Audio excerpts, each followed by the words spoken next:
మరో breaking news చూస్తున్నాం. AP deputy CM Pawan Kalyan ఇవాళ వారాహి సభ నిర్వహించబోతున్నారు.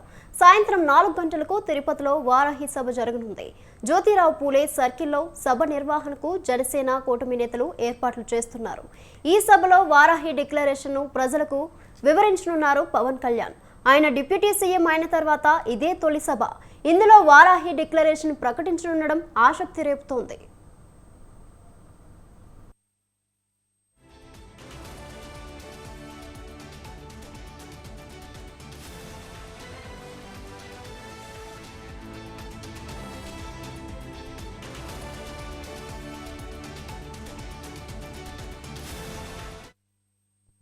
ప్రస్తుతం అందరి చూపు పవన్ కళ్యాణ్ చేతిలో ఉన్న వారాహి డిక్లరేషన్ పైనే ఉంది. దాన్ని పవన్ నిన్న తిరుమల శ్రీవారి దర్శనం సందర్భంగా స్వయంగా ఆలయంలోకి తీసుకొచ్చారు. దీంతో ప్రతి ఒక్కరూ అందులో ఏముందని చర్చించుకున్నారు. ఇవాళ వారాహి సభలో పవన్ ఎలాంటి వ్యాఖ్యలు చేస్తారు అనేది ప్రస్తుతం ఆసక్తికరంగా మారింది.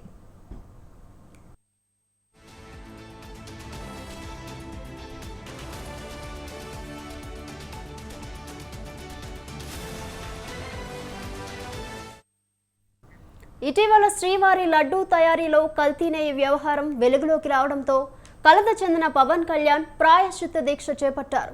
11 రోజుల పాటు సాగిన దీక్షను శ్రీవారి దర్శనం అనంతరం విరమించారు.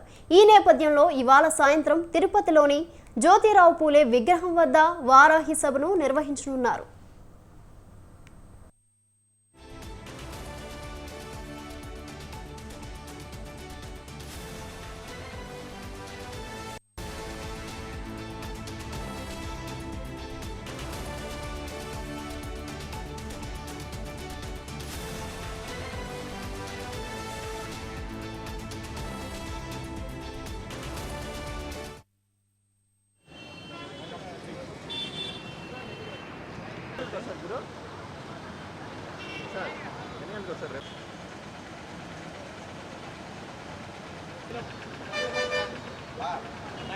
సార్